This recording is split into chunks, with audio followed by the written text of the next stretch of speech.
सब कृष्णा। हरि बोल, श्री प्रभुपाद की जय। होपफुली टाइम पे करेंगे। 1 घंटे में ओवरव्यू हुआ, तुम्हारा 3.5 घंटे का ओवरव्यू था। चलो कनेक्ट कर पाओगे, इसलिए मैं इतना प्रयास क्यों कर रही हूँ। ये मेरी सेवा नहीं है एक्चुअली इतना प्रयास करना। मेरी सेवा है क्लासेस लेना, कॉन्टिन्यूसली क्लासेस लेना, आप लोगों को अपग्रेड करना।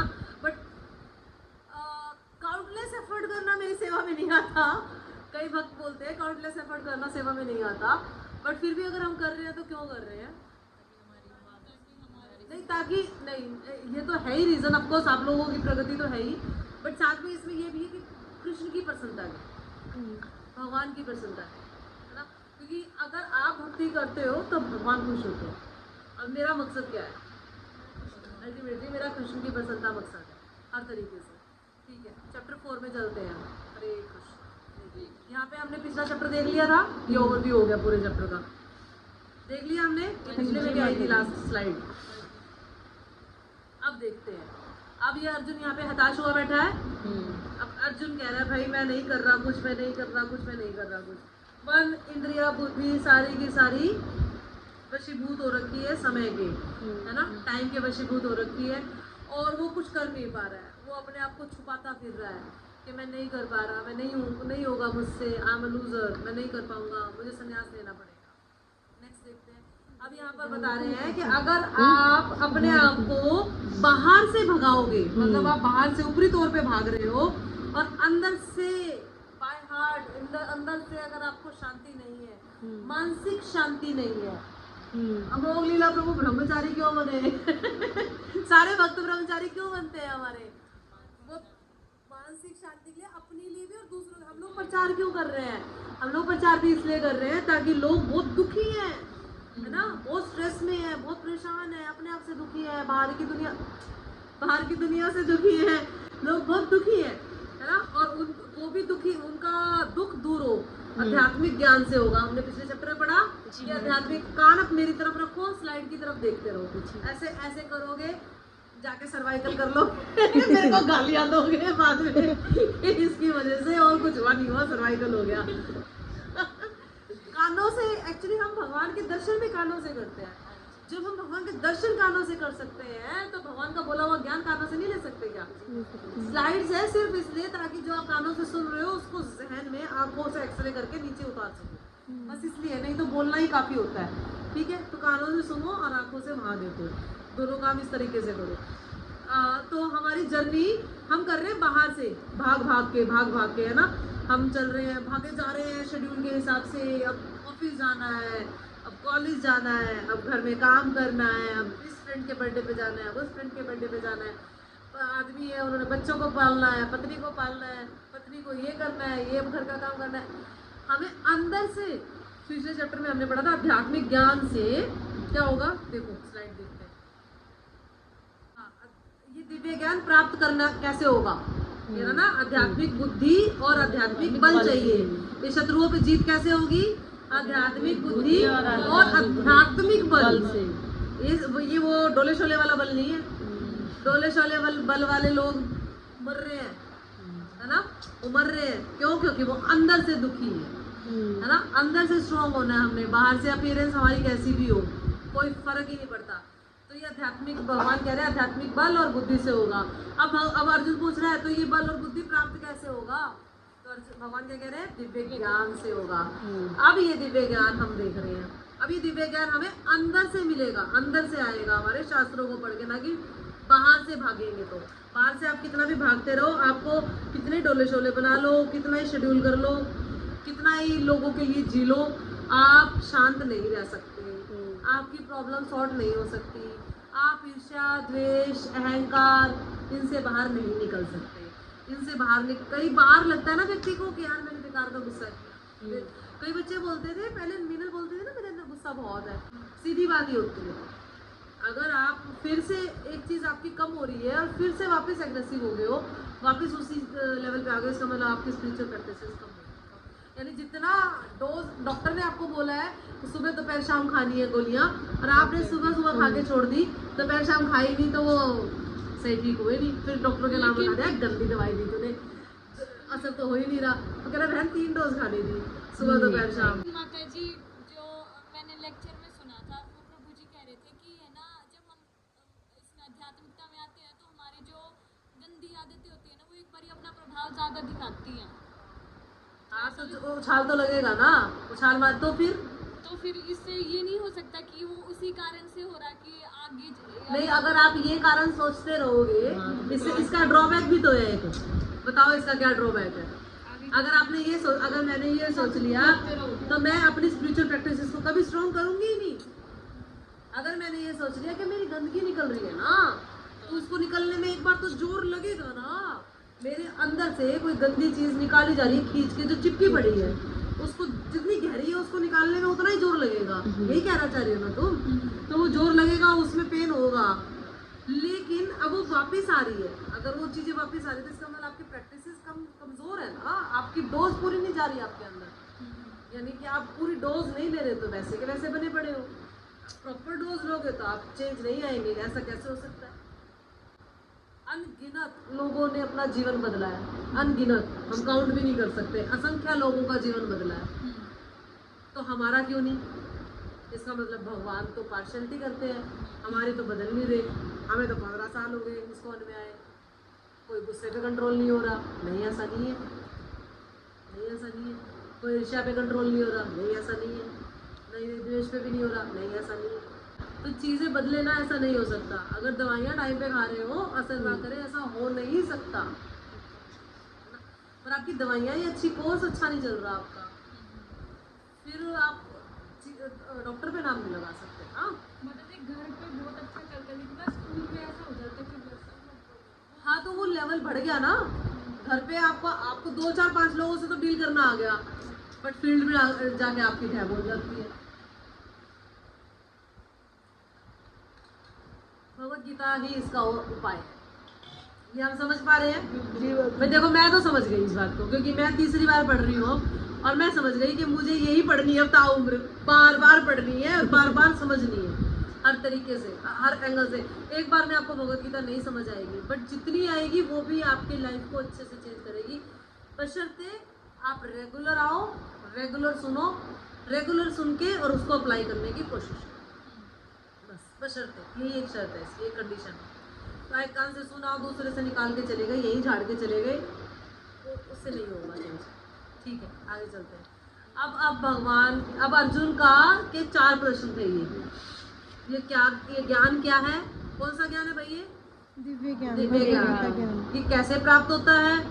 इसके द्वारा निष्काम कर्म कैसे होगा, और निष्काम कर्म से ज्ञान का विकास कैसे होगा?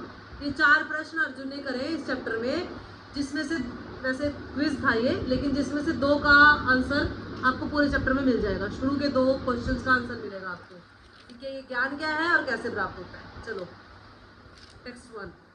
अब यहाँ पे भगवान कह रहे हैं, भाई मैंने ये जो भगवत गीता का ज्ञान है, ये पहले अर्जुन को नहीं दिया, ये सबसे पहले मैंने सूर्यदेव विवस्वान को दिया, फिर उन्होंने मनुष्य के पिता मनु को दिया, और फिर मनु ने इसका उपदेश इक्ष्वाकु को दिया।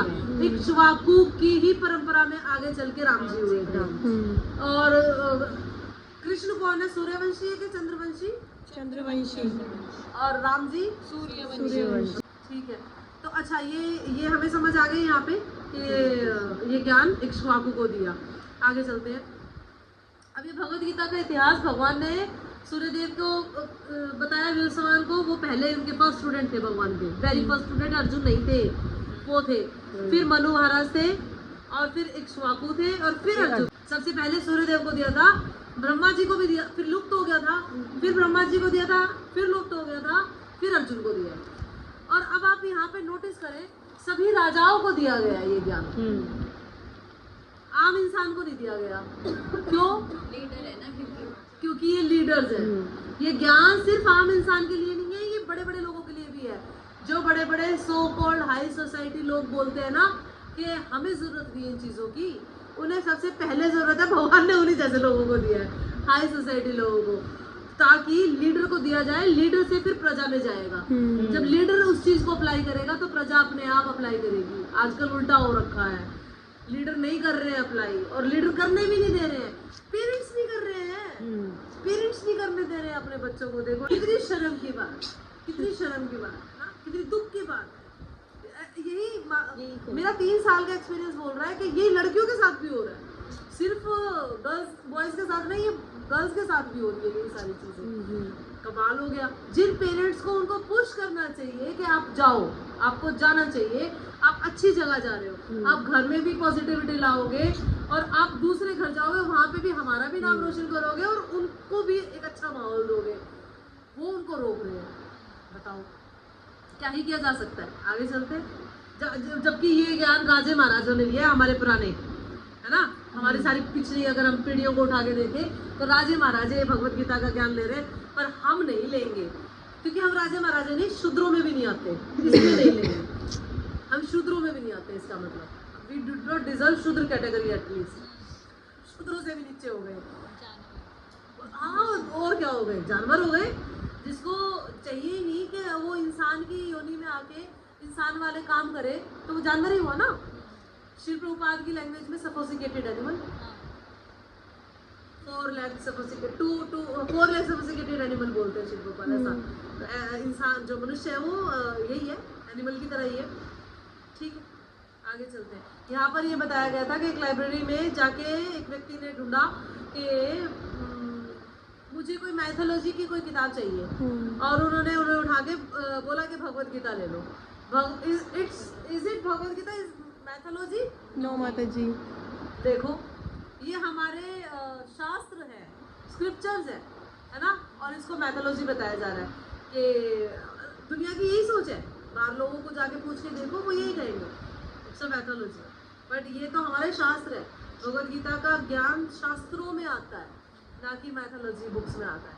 ठीक है, आगे आपको एक बढ़िया सी स्टोरी सुनाते हैं।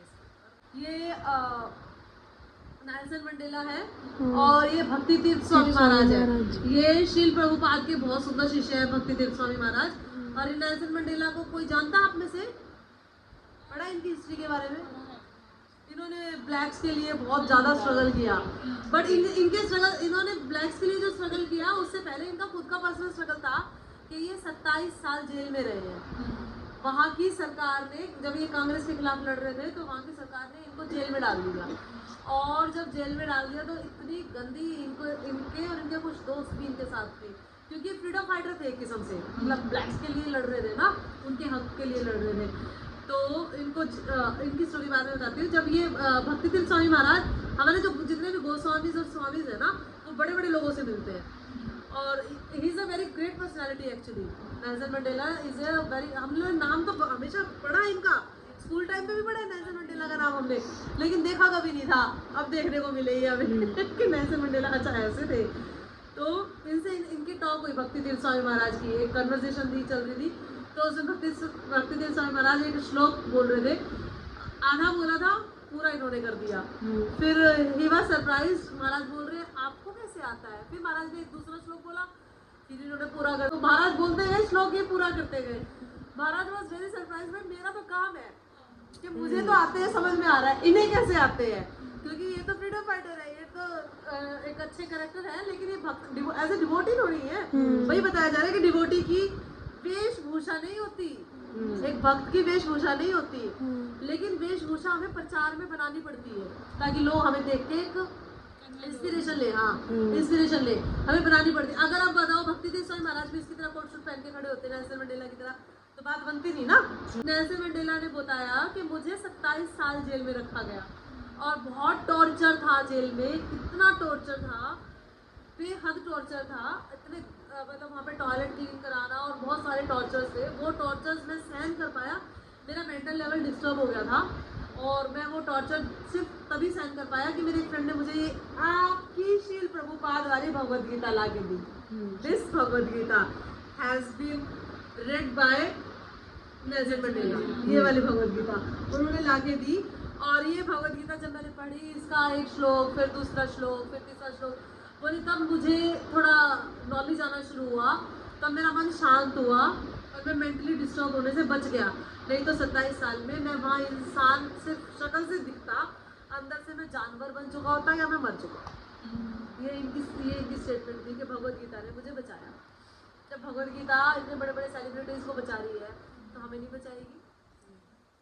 फर्क सिर्फ है कि हम समझना नहीं चाह रहे, या फिर समझ के याद नहीं रखना चाह रहे, या फिर उसको अप्लाई नहीं करना। हाँ, अब अर्जुन ने पूछा था कि कौन सा ज्ञान? दिव्य ज्ञान। अब कैसे मिलेगा? परंपरा से मिलेगा। परंपरा से मिलेगा ये ज्ञान। अगर आप सोचो कि ऐसे ही मैं भगवत गीता परचेज कर लूँ और मैं ही पढ़ लूँ, मैं अपने घर में पढ़ लूँ। किसका उदाहरण मिल रहा था अभी हमें? किसी बच्चे का मिल रहा था, घर में पढ़ लो, घर में बैठ के पढ़ो अपनी भगवत गीता, नहीं जाना क्लासेस में, तो पढ़ लो। पढ़ने से नहीं होगा कुछ, परंपरा से मिलेगा। हम परंपरा में हैं। हमें प्राउड है इस चीज का कि हम श्री प्रभुपाद की परंपरा में हैं, हम ब्रह्मा जी की परंपरा में हैं। हमें प्राउड है इस चीज का कि हम परंपरा में हैं और परंपरा के थ्रू ही सिखा रहे हैं आप लोगों को।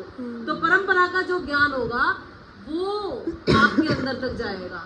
फिर भगवान कह रहे हैं, अर्जुन ने कहा, भगवान ने कहा फिर परंपरा से दिया है मैंने। देखो आपने देखा ना भगवत गीता का, खोलो खोलो खोलो, अपने आप खोलो। वो क्या खोलना था? आधा बताया मैंने, पूरा तुम खुद करो। हाँ, खोलो खोलो। ये परंपरा, यहाँ से भगवान कह रहे हैं कि इस परंपरा से चलता आ रहा है ज्ञान, है ना। लेकिन वो यथा समय हो गया, क्योंकि भगवान ने ब्रह्मा जी को दिया। देखो चलता आ रहा है ना, ये परंपरा है हमारी, ब्रह्मा जी से चलती आ रही है हमारी। तभी तो हम ब्रह्म गौड़ीय वैष्णव संप्रदाय बोलते हैं। हमारा संप्रदाय का नाम है ब्रह्म गौड़ीय वैष्णव संप्रदाय, ठीक है। तो ब्रह्मा जी से चलता आ रहा है, लेकिन वो फिर बीच में लुप्त हो गया। अब फिर अर्जुन कह रहा है, ओहो ये तो मेरा दुर्भाग्य है कि ज्ञान खो गया। फिर भगवान कह रहे हैं, नहीं नहीं टेंशन ना ले, मैं तुझे दोबारा दूंगा। अर्जुन कह रहे हैं, अच्छा फिर मुझे ही क्यों दोगे आप? इतने सारे लोग हैं, क्योंकि तो मेरा भक्त है और मित्र भी, और तो मेरा फ्रेंड भी है, इसलिए दूंगा। तो इसलिए भक्तों के, भगवान के देखो दोस्त नहीं बन सकते अभी हम, बकवास बात है। जो बनना चाहता है वो बकवास बात। तो भक्तों के दोस्त बन के रहो, फायदा है ना। बिल्कुल। भगवान के भक्त और भक्तों के दोस्त बन के रहो। दोस्त तो आपको बनाना ही है, लाइफ में चलेगा नहीं काम, भक्तों को दोस्त बनाओ, ये फायदा होगा।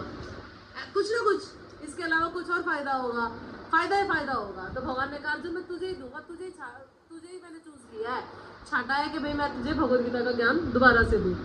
अर्जुन की चली नहीं यहाँ पे, अर्जुन को लगा कि नहीं मिलेगा। ओह खो गया, कोई बात नहीं। अब क्या कह रहे अब अर्जुन टिक के नहीं बैठे। अर्जुन के मन में बार बार सवाल आए, अच्छा आपने सूर्यदेव को कब दिया था ज्ञान? फिर भगवान ने कहा, भाई मैंने कई जन्म, जैसे भगवान ने पहले कहा था ना सेकंड चैप्टर में, मार देने, ये सारे ऑलरेडी मर चुके हैं। तब भगवान ने दोबारा बोला, भाई ये कई जन्म हो चुके हैं, तेरे भी, मेरे भी और इन सबके भी। अर्जुन कह रहा है, अगर इन सबके भी कई जन्म हो चुके हैं, आपके भी कई हो चुके हैं, मेरे भी कई हो चुके हैं, आपको कैसे याद है? क्योंकि मैं भगवान हूँ। नहीं, आगे देखो क्या बताते हैं। ये तो वो तो कह ही रहे हैं, आगे क्या बताते हैं भगवान, सुनेंगे उसको, समझेंगे हम। पहले इससे शिक्षा लेंगे। भगवान कह रहे हैं, मुझे याद रहता है पर तुम लोगों को याद नहीं रहा, है ना। ना तुम्हें याद, ना इन राजाओं को याद, पर मुझे याद है। अर्जुन कह रहा है, क्यों याद रहता है आपको, इसको बताएंगे अभी। आध्यात्मिकता अंधविश्वास नहीं है, आवश्यकता पड़ने पर गुरु से प्रश्न करने चाहिए। अर्जुन बार बार प्रश्न कर रहा था ना, अर्जुन बार बार प्रश्न कर रहा था, है ना। और ये अच्छी निशानी है आगे बढ़ने की। अगर आपको कहीं भी, अब आप एकेडमिक में ही देख लो, अगर आप बोंगो बन के बैठ के निकल लेते हो तो इतनी प्रोग्रेस नहीं है जितनी प्रोग्रेस है कि आपने 4 सवाल पूछ लिए, मैम ये कैसे, मैम वो कैसे। और कई बार अननेसेसरी सवाल भी कर जाते हैं हम, और उसकी रिपीटेशन करते रहते हैं, तो उससे क्लास भी इरिटेट होती है और टीचर भी इरिटेट होते हैं। तो सवाल भी हमारे क्वालिटी होने चाहिए, चाहे वो एकेडमिक में हो, चाहे वो यहाँ भक्ति में, स्पिरिचुअलिटी में हो, ठीक है। अब यहाँ भगवान बता रहे हैं, अर्जुन कह रहा कैसे, आपको कैसे याद है? भगवान कह रहे हैं, क्योंकि मेरा जन्म नहीं है। मतलब मैं जन्म लेता भी हूँ और नहीं भी लेता।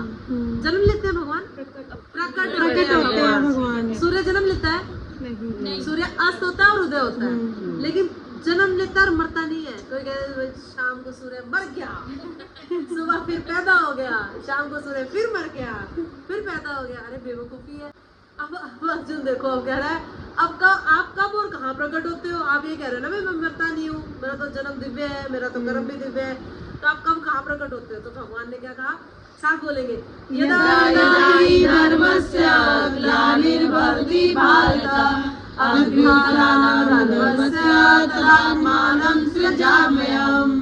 यानी कि जहाँ जहाँ धर्म में गिरावट होती है और अधर्म में वृद्धि होती है, मैं वहाँ प्रकट हो जाता हूँ। अब कलयुग में धर्म में गिरावट हो रही है, धर्म में वृद्धि हो रही है, भगवान आएंगे, इंतजार करो, आएंगे। पर आएंगे कृष्ण के रूप में नहीं आएंगे, वो कल्कि के रूप में आएंगे, तो इसलिए मत करो। खतरनाक हो जाएगा। खतरनाक। अच्छा तो इंतजार ही करना है, अगर इतना ही इंतजार करना है तो भगवान कह रहे हैं कि काल रूप में भी मैं ही हूँ। भगवान ने बोला श्रीमद् भागवतम में कि काल रूप में भी मैं ही आया हूँ। तो परीक्षित महाराज को जेल में बंद कर दिया था उनके पुत्र ने, पता है तुम्हें? लास्ट के 7 डेज जब वो सांप को काटना था, ये तो पता होगा ना, सांप ने काटना था। जेल में एक बड़ी जेल बनवा दी थी, बहुत मोटी सी सलाखों से, कि भाई कैसे आएगा सांप, आ ही नहीं सकता। एक ब्राह्मण एक सेब दे के गया परीक्षित महाराज को। ये मुझे अभी मेरे को सुनने में आया, अभी मैंने सुना लेक्चर्स में ना, इन्हीं दिनों में, कुछ 15-20 दिनों। वो सेब जैसे ही खाया, उसमें से बाइट मारी, वो कीड़ा निकला, तो कीड़ा बन गया, तक्षक सांप होता है। काल के रूप में आते हैं भगवान, कोई रोक नहीं सकता आपके काल को। तो जब काल के रूप में भगवान आते हैं तब मिल लो भगवान से। इतना ही शौक है भगवान से मिलने का तो, लेकिन भगवान कह रहे हैं ऐसी ऐसी जगह पे मिलना ही क्यों है, उससे पहले मिल लो, उससे पहले भगवान के दर्शन कर लो, उसके पहले भगवान की कही हुई बातों पे चल लो, हो जाएंगे दर्शन, इजीली हो जाएंगे। प्रैक्टिस सिंसियरली करो, जो भी प्रैक्टिस है उनको सिंसियरिटी से करते रहो, अपने आप हो जाएगा सब कुछ। भगवान टेंशन लेते हैं फिर। हाँ, तो फिर अब अर्जुन क्या कह रहा है, फिर और फिर आप क्या करते हैं अगर आप आते हैं तो आप क्या करते हैं? भगवान ने कहा ना मैं ऐसे ऐसे आता हूँ। अब अर्जुन भगवान कह रहे हैं मेरे ये उद्देश्य है, चाहे तो इसको नोट डाउन कर लो, चाहे तो इसकी फोटो ले लो। क्या उद्देश्य है भगवान के? दुष्टों का विनाश, धर्म की पूर्ण स्थापना और धर्म प्राण का उद्धार। वही बात है पिछले श्लोक में जो हुआ था ना, वही सेम बात है। आगे चलते हैं। अब अर्जुन ने पूछा था, लेकिन भगवान ने इसमें जवाब दे दिया कि भाई मैं इस तरीके से अलग अलग अवतार में आता हूँ, ये आपको पता होना चाहिए, ये आपको पता होना चाहिए। शक्तिवेश अवतार में आते हैं, भगवान के अन्य अवतार होते हैं, लेकिन ये कुछ एक मेन कैटेगरीज है। पुरुष अवतार भगवान के गर्भोदकशाही विष्णु, क्षीरोदकशाही विष्णु, महाविष्णु, ये सारे हैं। फिर गुण अवतार भगवान के ब्रह्मा जी, ये सब है। लीला अवतार भगवान के राम जी, जहाँ भी लीला करी है भगवान ने, कृष्ण को अवतार नहीं बोलते। मनवंतर अवतार भगवान के, ये मनु महाराज सारे। युग अवतार भगवान के, हर युग में भगवान अलग अलग रूप में, जैसे महाप्रभु युग अवतारी, शक्तिवेश अवतार, श्रील प्रभुपाद जी। तो इस तरीके से भगवान अलग अलग जगह पे अलग अलग अवतार में आते हैं।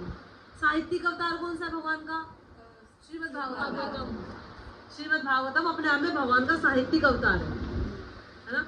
तो हम भागवतम पढ़ते हुए खा रहे हैं, झूठे हाथों से हम भागवतम को हाथ लगा रहे हैं, कहीं भी हम भागवतम को रख रहे हैं, तो आप ये सोच लो कि आप कृष्ण से डील कर रहे हो कि कैसे कर रहे हो, है ना।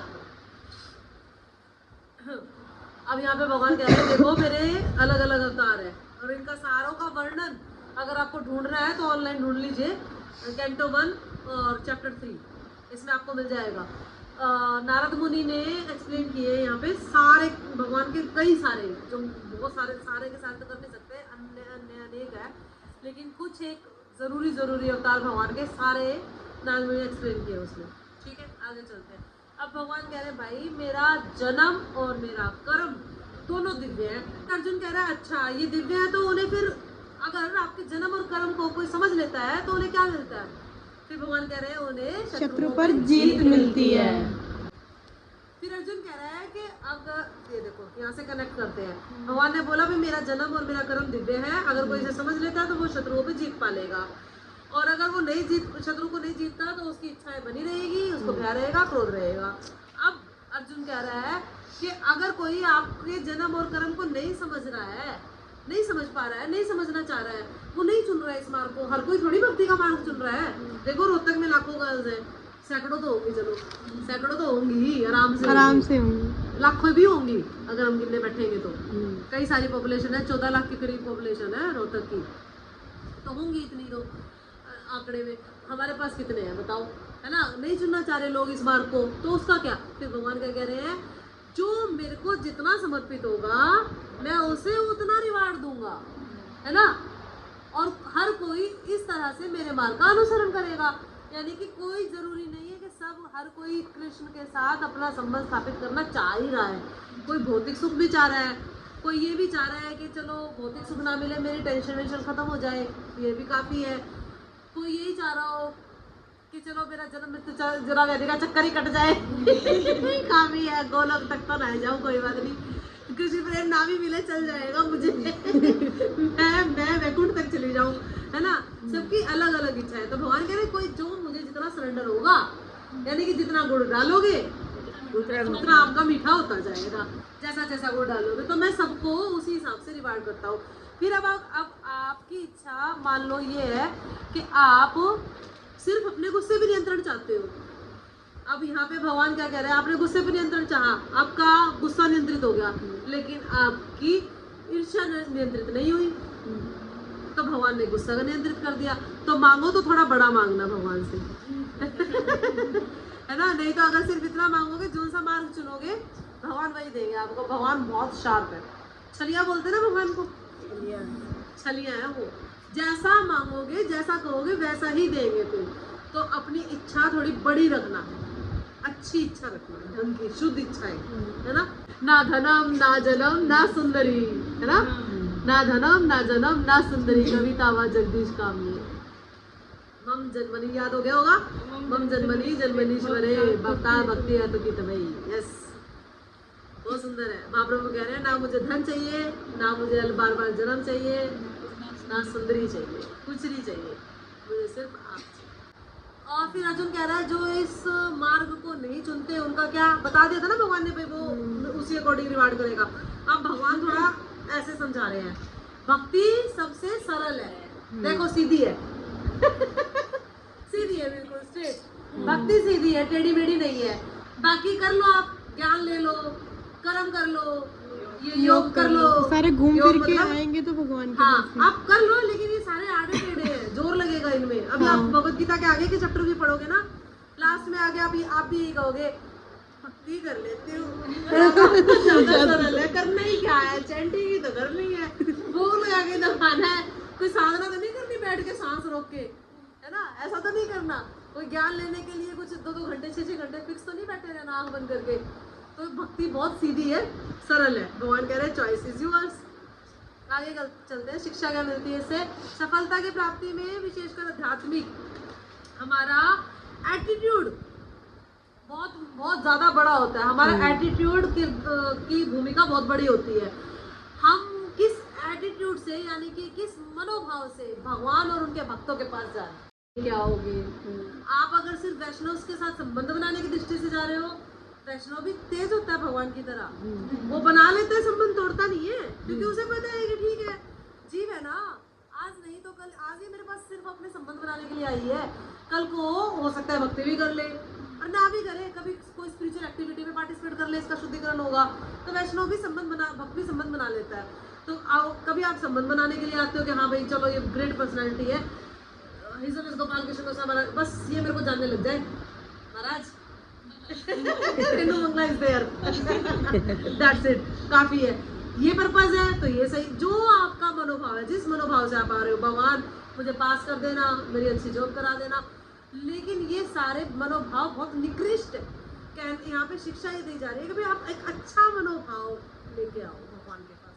कृष्ण के पास आ रहे हो, यानी कि आप मोदी जी के पास जा रहे हो और कह रहे हो मूंगफली दे दो इतनी मुश्किल से जुगाड़ लगा के तू मोदी के पास गई है, इतनी मुश्किल से इधर से उधर से, और जाके कह रहे मूंगफली नहीं हो, मूंगफली खानी है। भाई मेरा भी क्यों टाइम खराब कर रही है, मूंगफली के लिए मैंने अपॉइंट कर रखे, बाद दुनिया रेडी लगा के खड़ी है। तो इसलिए आपको अगर कुछ चाहिए, इसीलिए पहले भगवान ने बता दिया मैंने इतने इतने लोग देवी देवता अपॉइंट कर रखे हैं, तुझे चाहिए उनकी जान खा ले, है ना, चाहिए तो उनकी जान खा ले, लेकिन मेरे पास आए तो अच्छे मनोभाव से आइए। तो सफलता की प्राप्ति के लिए, जहाँ भी आपको जिस चीज़ में भी सफल होना है, उसके लिए आपका एटीट्यूड बहुत ज़रूरी है। ये वो वाला एटीट्यूड नहीं है ना, एटीट्यूड में रहते हैं हम तो ये वाला नहीं है, ठीक है। मतलब आगे चलते हैं, फटाफट चलते हैं। इन सभी रास्तों को किसने बनाया, भगवान कह रहे मैंने बनाया। आज कह रहे क्यों बनाया, क्योंकि भाई अलग अलग तरह के लोग हैं, तेरा स्तर तो बढ़ा हुआ है, उनका थोड़ी बढ़ा हुआ है। कोई कर्म कांड से आ रहा है, कोई भौतिक इच्छा से आ रहा है, कोई अपनी फिजिक को इम्प्रूव करने के लिए आ रहा है, कोई अपनी, ये 4 वर्ण बनाए थे, ब्राह्मण क्षत्रिय वैश्य और शूद्र। क्या होता है, ये जो कैटेगरीज है मानसिकता के आधार पर नहीं, यानी कि आप पंडितों में जन्म ले लिया, आप पंडित हो जी, मैंने बनिया में ले लिया, मैं बनिया हूँ जी, ऐसा नहीं। आपके गुण कैसे है, है ना, आप कैसा कर्म कर रहे हो उस हिसाब से आप ब्राह्मण, क्षत्रिय, वैश्य और शूद्र में आओगे। अब भगवान कह रहे हैं मैं करता हूँ, यानी कि करता मतलब वो वाला करता, डूअर। मैं डूअर हूँ पर फिर भी मैं नहीं करता। मैं डूअर हूँ हर चीज का पर रिस्पॉन्सिबल नहीं हूँ, है ना। अब ये वचन कह रहा है ये कैसे होता है? भगवान कह रहे मैं अपने कार्य के फलों की कांक्षा नहीं करता। मैं डूअर हूँ लेकिन मैं ये नहीं कहता कि मैंने किया। और ऐसा ही अगर आप करोगे, क्योंकि कर्म की इस कला को जानोगे, अगर ये समझोगे कि भाई मैंने, तुम कोई भी काम करोगे और ये सोचोगे कि इसका डूअर मैं नहीं हूँ, तो फिर आप सफलता के मार्ग पे जाओगे, नहीं तो नहीं जाओगे, है ना। अब किसी के करारा सा मार के ये कह दो मैं तो डूअर नहीं हूँ ये तो भगवान की इच्छा थी, ये तो सेंसलेस हो गया ना, ये तो सेंसलेस हो गया। जैसे हम चलते हैं अचिंत्य भेदा भेदी फिलोसफी पे, है ना, यानी कि भगवान के साथ हमारा भेद है भी और नहीं भी। तो अब हम इसको, ये एक्चुअली अनकंसीवेबल है। अनकंसीवेबल क्यों है कि अगर हम ये कहते हैं कि भगवान में हम में अपराध करने की प्रवृत्ति है, यानी भगवान में भी होगी। मतलब हम में झूठ बोलने की प्रवृत्ति है, हम में धोखा देने की प्रवृत्ति है, तो भगवान में भी होगी इसका मतलब, क्योंकि हम तो भगवान के ही पार्ट एंड पार्सल है ना। तो अचिंत्य भेदा भेद फिलोसफी को लोग ऐसे तरोड़ मरोड़ देते हैं, जबकि कुछ चीज़ें ऐसी है जो अनकंसीवेबल है। जैसे कि ये हम थोड़ा सा टेक्निकल है, धीरे धीरे समझ आएगा, जरूरी नहीं है आज ही सारा समझना है, पर जितना आ रहा है उसको ध्यान से समझो, है ना, उसको ध्यान से सुनो। इसमें यहाँ ये बता रहे भगवान कि डूअर बनो, आप डूअर हो, लेकिन इसका मतलब ये नहीं कि आपने किसी के पेट में छुरा डाल दिया और ये कह दिया कि मैं करता मैं हूँ पर कर्म मेरा नहीं है, मैंने नहीं किया, इसका रिस्पॉन्सिबल मैं नहीं हूँ। आपने छुरा डाला तो आप ही रिस्पॉन्सिबल हो, लेकिन कई चीज़ें ऐसी हैं जहाँ पर आप अकेले रिस्पॉन्सिबल नहीं हो। यही कर्म का विज्ञान है। थोड़ा झोल है बट एक्चुअली हमारी बुद्धि का झोल है, हमारी बुद्धि विकसित नहीं है। भगवान ने तो क्लियर कट सारा बता दिया है कि कर्म, विकर्म, अकर्म। कर्म यानी जो हम कर्म कांड करते हैं, जो हम डेली प्रेस्क्राइब ड्यूटीज करते हैं वो, विकर्म, अकर्म भगवान की इच्छा के लिए। यस, समझदार हो गए बच्चे, अभी और ध्यान से समझेंगे इसको थोड़ा। कर्म, विकर्म और अकर्म। कर्म यानी कि पुण्य कर्म जिसका अच्छा परिणाम निकलेगा, विकर्म यानी कि पाप कर्म जिसका बुरा परिणाम निकलेगा। लेकिन इन दोनों से हमें बंधन लगेगा। अकर्म जो भगवान की प्रसन्नता के लिए होंगे, लेकिन इनका कोई भी अच्छा या बुरा फल नहीं मिलेगा, यानी हमें बंधन नहीं लगेगा। बंधन नहीं लगेगा तो मुक्ति निश्चित है। बंधन नहीं लगना चाहिए, क्योंकि हम जो भी कर्म करते हैं उसका बंधन लगता है। ये हमने सीखा है हमेशा से, बचपन से ही सीखा है ये चीज। जैसा कर्म करोगे वैसा फल देगा भगवान, गाना भी है ना ये, शायद ऐसा सॉन्ग भी है। तो कहते हैं कि चलो अच्छे कर्म करो, फिर अच्छे कर्म होगा अच्छा फल मिल जाएगा, बंधन बन जाएगा, बंधन बन जाएगा। तो ना अच्छे करो, हाँ वो आएगा आगे, ना अच्छे करो ना बुरे करो, कृष्णा कॉन्शियस कर्म करो, भगवान की प्रसन्नता के लिए कर्म करो जो आपको मुक्ति की तरफ लेके जाएंगे। आप देखो शिक्षा क्या है, अच्छा होना काफी नहीं है, मानव जीवन आध्यात्मिक यानी कि ईश्वर के प्रति जागरूक होना है, मानव जीवन का लक्ष्य है ये। और आध्यात्मिक होने का अर्थ है आध्यात्मिक गतिविधियों में सक्रिय रूप से संलग्न होना, है ना। अगर आप स्पिरिचुअल एक्टिविटीज में पार्टिसिपेट नहीं कर रहे हैं तो इसका मतलब ये इसका मतलब है कि आप आध्यात्मिक नहीं है। और अगर आप आध्यात्मिक हैं तो अगर आप आध्यात्मिक नहीं है तो इसका मतलब सिर्फ अच्छे हैं तो काफ़ी नहीं है कि हाँ मैं तो नोबल पर्सन हूँ, मेरे अंदर सारे अच्छे गुण हैं, मैं किसी से ईर्ष्या नहीं करती, मैं किसी से द्वेष नहीं करती, ऐसा हो ही नहीं सकता। ठीक है, आगे चलते हैं। काफ़ी भी नहीं है वो। ये रहा आ गया ना कर्म कर्म कर्म कर्म, यानी कि ये जो एक अंकल बैठे हैं, ये बाहर से देखने में सैफरन पहन के ये लग रहे हैं ध्यान लगा रखा है, लेकिन इनके मन में बहुत कुछ चल रहा है, द्वंद्व चल रहे हैं, द्वंद्व, इनर बैटल जो हमारे भी चलती रहती है ना, हमारे भी चलती रहती है, वो इनर बैटल चल रही है इनके अंदर। तो ये इनर बैटल इनके अंदर चल रही है, इसकी वजह से इनका कर्म में नहीं ये अकर्म में कर्म कर रहे हैं, ये अकर्म में कर्म देखने में लग रहा है भगवान की प्रसन्नता के लिए बैठे हैं, लेकिन अंदर से इनके कुछ ना कुछ चलता जा रहा है। अभी ये वाला उदाहरण हमें याद है ना? ये व्यक्ति बेशक वैसे मटेरियल कपड़ों में बैठा है, लेकिन ये भगवान की प्रसन्नता के लिए मृदंग बजा रहा है। तो देखने में लग रहा है ये तो मृदंग ही तो बजा रहा है, लेकिन ये भगवान की प्रसन्नता के लिए टेम्पल में बैठ के मृदंग बजा रहा है। तो ये कर्म में अकर्म बन गया। अब अर्जुन कहता है ये तो बहुत रहस्यमय है। अच्छा ये बता दो इसके लक्षण क्या है? अब भगवान क्या कह रहे हैं कि सभी कर्तव्यों को किस मानसिकता के साथ करो कि आप हमेशा संतुष्ट रहो, भौतिक इच्छाओं से मुक्त रहो, आत्म संयम रहो। जितने भी जो भी द्वंद आ रहे हैं, किसी ने उल्टा बोल दिया, गर्मी आ गई, सर्दी आ गई, हेल्थ खराब होगी, फलाना हो गया, ढिमका हो गया, तिरस्कार कर दिया किसी ने, अच्छी स्कॉलरशिप नहीं मिली, फाइनेंशियल कंडीशन खराब होगी, जो भी द्वंद है, जो भी जिंदगी के द्वंद है, उनको सहते रहो। और सहना भी कैसे है? ईर्ष्या से मुक्त होकर। यानी कि किसी ने आपका अपमान भी कर दिया तो उससे ईर्ष्या भी नहीं करनी, प्लस सहना भी नहीं, दोनों काम करने पड़ेंगे। अगर आप करोगे तो इससे संतुष्ट रहोगे, और इससे संतुष्ट रहोगे तभी दिव्य ज्ञान आएगा आपके पास, नहीं तो दिव्य ज्ञान नहीं आएगा, कभी नहीं आएगा। ठीक है? और भौतिक इच्छाओं से मुक्त हो जाओगे, वो अपने आप हो जाओगे। मतलब ये लक्षण है, ये व्यक्ति के लक्षण है। वो संतुष्ट रहेगा, जो मिल गया, जैसा मिल गया, बढ़िया है ना। भौतिक इच्छा जैसी है, जो भगवान ने दे दिया वो अच्छा। द्वंद्व उसको सहने पड़ेंगे, गर्मी है, सर्दी है, तबीयत खराब है, फलाना है, वो सहता हुआ आगे बढ़ता जा रहा है। और ईर्ष्या का तो कोई सवाल ही नहीं बनता। ठीक है, आगे चलते हैं। ये सारे यज्ञ है, ये अलग अलग इन्हीं श्लोकों में डिस्क्राइब किए गए हैं। ये सारे के सारे यज्ञ है, देवताओं की पूजा, ब्रह्म की उपासना, मन पर नियंत्रण। हम कौन सा यज्ञ कर रहे हैं? अभी शास्त्रों का अध्ययन यज्ञ कर रहे हैं, ये यज्ञ है। ठीक है, चलते हैं आगे। क्या इन अलग अलग यज्ञों का एक ही उद्देश्य है? भगवान कह रहे हैं हाँ, एक ही उद्देश्य है। क्या उद्देश्य है? कर्तव्यनिष्ठ कार्य जो होता है वो आपको ज्ञान की तरफ लेके जाता है, और फिर ज्ञान से आप निष्काम कर्म करते हो। बुद्धि होगी तभी तो निष्काम कर्म करोगे ना। अगर बुद्धि नहीं होगी तो अपने लिए करोगे, और बुद्धि होगी अच्छे से। बुद्धि यानी कि ज्ञान होगा, यानी कि जब आपको सफिशिएंट नॉलेज होगी, आपकी बुद्धि होगी इतनी, तब आप निष्काम कर्म योग करोगे। ठीक है। और निष्काम कर्म योग करने के लिए आपको अगर किसी का सहारा चाहिए तो वो आपके सीनियर है, आपके गुरु है, उनके पास जाओ। तरीका होता है ये सीनियर से सवाल करने का। देखो क्या होता है, उसके पास जाओ, सत्य को जानने का प्रयास करो। कैसे?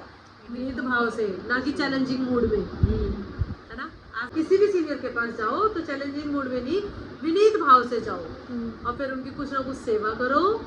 और स्वरूप सिद्ध व्यक्ति के पास जाना चाहिए, किसी भी सीनियर के पास नहीं। लेकिन अगर आप स्वरूप सिद्ध व्यक्ति, आपको बाहर खड़ा तो मिलेगा नहीं कि आपका इंतजार कर रहा है कि जैसे ही ये क्लास खत्म होएगी मीनल मेरे पास आएगी क्योंकि मैं स्वरूप सिद्ध हूँ, मुझे पहचान के मेरे से सवाल करेगी। ऐसा नहीं होगा। स्वरूप सिद्ध व्यक्ति आपको ढूंढने से भी बहुत मुश्किल मिलते हैं, लेकिन उनको जो फॉलो करते हैं वो मिल सकते हैं, वो आपके हाथ तक है। तो वहां पे भी जाओ तो इसी मूड से जाना होता है। चाहे आप अपने सीनियर के पास जाओ, चाहे हम अपने सीनियर के पास जाएं, मूड सेम रहेगा। ये नहीं यहाँ पे आके हमारा मूड चेंज हो जाएगा। लेकिन अब अर्जुन कह रहे हैं लेकिन मैंने तो पहले ही आपको गुरु रूप में स्वीकार कर लिया है। तो भगवान कह रहे हाँ, इसीलिए तो मैं तुम्हें ज्ञान दे रहा हूँ। मैंने तो स्वीकार कर लिया आपको। कोई कहा ठीक है, तो मैं इसीलिए ज्ञान दे रहा हूँ तुम्हें। तो अब अर्जुन पूछ रहा है कि मुझे बताओ कि जांचने का क्या तरीका होगा कि मुझे ज्ञान की प्राप्ति हुई या नहीं हुई। इसको मैं कैसे एनालाइज करूँ? पैरामीटर्स क्या है इसके, है ना। मैं कैसे एनालाइज करूँ इसको? अब देखो, इससे पहले अब यहीं तक देखते हैं, इससे शिक्षा क्या मिलती है। ये अर्जुन का सवाल है। इस सवाल का जवाब भगवान आगे देंगे, या तो हो सकता है नेक्स्ट चैप्टर्स में दें या इसी में, आई डोंट नो। आगे देखते देखते बताएंगे। इस यहाँ तक के वृतांत से हमें शिक्षा मिलती है कि एक अच्छा स्टूडेंट बनने के लिए 3 चीजों की जरूरत है। उत्कंठा यानी कि जिज्ञासा। आप हमेशा इस चीज के लिए एक्टिवेट रहने चाहिए कि मुझे कुछ सीखना है, मुझे भक्ति में आगे बढ़ना है। मैं कैसे बढ़ूँ, मैं क्या ऐसा करूँ, थोड़ी रीडिंग ज्यादा कर लूँ, कौन सी किताबें पढ़ूँ, चलो माता जी से पूछ लेती हूँ क्या पढ़ना चाहिए, कैसे श्रृंगार करूँ, कैसे भोग लगाऊँ, क्या बनाऊँ भोग में। ये जिज्ञासा होनी चाहिए, है ना। ये जिज्ञासा होनी चाहिए। आज्ञाकारिता, फिर आपको जो बोला जाता है उसको ध्यान से सुन के उसको उतारा जाए। और फिर जब आप उतार रहे हो उसको और आपके जीवन में चेंज आ रहे हैं तो आप ऑब्लाइज्ड भी फील करो, एहसान फरामोश ना हो। अगर आपकी लाइफ में चेंज आ रहे हैं देन आपको ओबिसेंसेस ऑफर करनी चाहिए, ओबिसेंसेस पे करनी चाहिए उस टाइम पे। ये एक अच्छे शिष्य के गुण है, यही एक अच्छे शिष्य के गुण है। ये मैं भी बांध के रखती हूँ अपने साथ हमेशा लाइन, कोशिश करती हूँ, कोशिश करती हूँ कि ये अच्छा शिष्य का गुण है। एक अच्छा स्टूडेंट आप तभी बन पाओगे। ठीक है, अब भगवान कह रहे हैं कि जो ये ज्ञान है ना, ये ज्ञान होने के बाद तुम्हें कभी दोबारा से इल्यूजन नहीं होगा और तुम्हारी दृष्टि जो है वो शुद्ध हो जाएगी। अब इन श्लोकों में बता रहे हैं भगवान 36, 37, 38 और 42 में कैसे अलग अलग उदाहरण देंगे नाव, अग्नि, फल और तलवार का। जैसे कि नाव सारे तूफानों को पार कर देती है, वैसे ये जो ज्ञान है, दिव्य ज्ञान, तुम्हारे सारे ऑब्स्टेकल्स से नाव की तरह तुम्हें पार कर देगा। अग्नि जैसे गंदगी को जला देती है, सारी एक्स्ट्रा चीजों को भस्म कर देती है, वैसे तुम्हारी सारी एक्स्ट्रा चीजों को ये ज्ञान भस्म कर देगा और अच्छी चीजों को रखेगा। फल जैसे कि मीठा होता है, ऊपर से पका हुआ फल, मीठा फल मिलता है, वैसे ये ज्ञान मीठा है, वैसे तुम्हें इसका टेस्ट आएगा। तलवार जैसे आधी आधी ऐसी एक्स्ट्रा चीजों को काट देती है, वैसे तुम्हारी सारी अशुद्धियां सब कट जाएंगी। इन 4 चीजों से कंपैरिजन किया भगवान ने अलग अलग श्लोक में, हम पढ़ चुके हैं ये सारा। ठीक है, अब भगवान क्या कह रहे हैं, हे भारत, तुम योग से समन्वित होकर खड़े हो और प्लीज युद्ध करो। ये 4 चैप्टर खत्म हो गया हमारा ज्ञान योग। ठीक है, सब कृष्णा